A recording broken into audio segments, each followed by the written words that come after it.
Shalom Bapak Ibu sekalian, mari kita berdoa mengawali hari yang baru ini untuk merenungkan firman Tuhan. Bapa di sorga, pimpinlah bacaan dan renungan firman pada hari ini.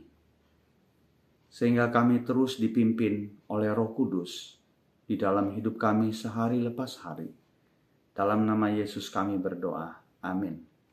Ya, renungan firman Tuhan dari Galatia pasal 4 ayat 21 sampai 31 dan ditambah pasal 5 ayat yang pertama. Tapi saya hanya membacakan sebagian saja.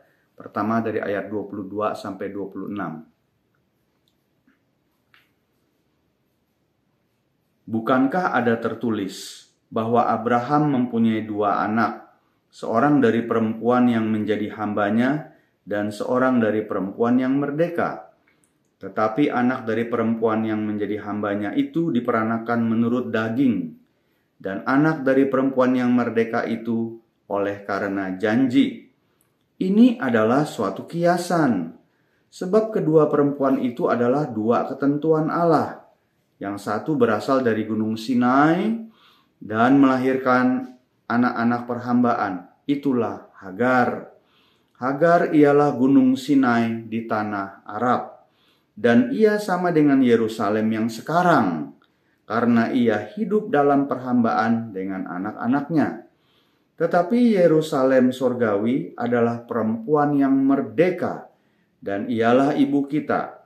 Saya lanjut ayat 31. Karena itu saudara-saudara, kita bukanlah anak-anak hamba perempuan, melainkan anak-anak perempuan merdeka.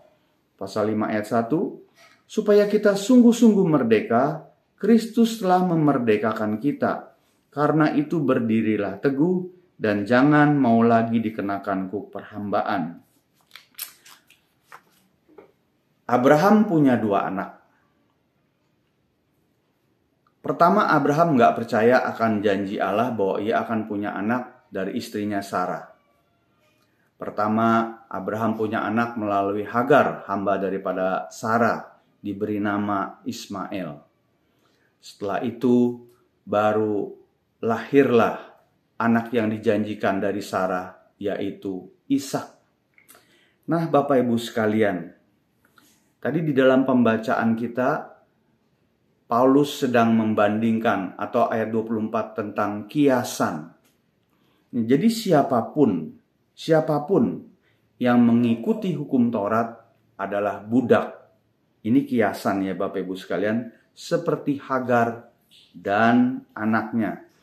Namun mereka atau kita semua yang beriman kepada Kristus Yesus, kita seperti keturunan Sarah. Karena ia adalah ibu dari anak yang lahir sesuai janji Allah. Nah, sebetulnya kalau kita perhatikan di ayat 29 dan 30, di situ disinggung tentang diperanakan menurut daging. Nah, Rasul Paulus sedang mengajar kepada jemaat Galatia dan juga untuk kita didorong hidup di dalam anugerah Tuhan, tidak bergantung kepada hukum Taurat.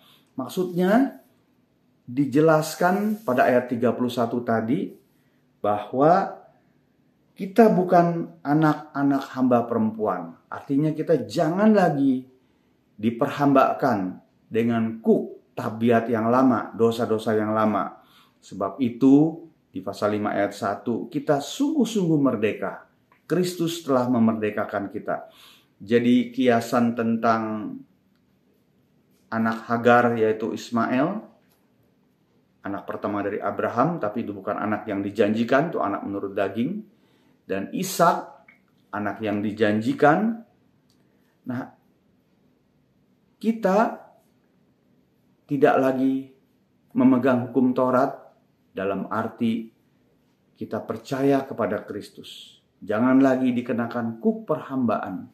Jangan inilah, jangan itulah. Nah, Bapak Ibu sekalian, kita bersyukur ya. Pada hari ini kita sudah dibebaskan, sudah dimerdekakan dari segala dosa. Sebab itu kita tetap teguh beriman kepada Kristus Tuhan. Mari kita berdoa.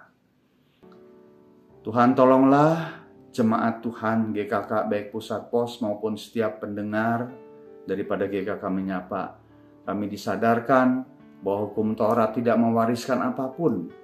Hanya Kristus Yesus yang mewariskan kehidupan yang kekal dan memimpin hidup kami di dunia yang sementara ini menuju kekekalan, menuju kekudusan, dan kami hidup dimerdekakan, dilepaskan dari kuk dosa.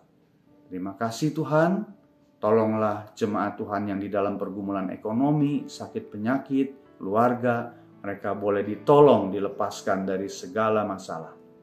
Dalam nama Yesus kami berdoa. Amin. Tuhan memberkati.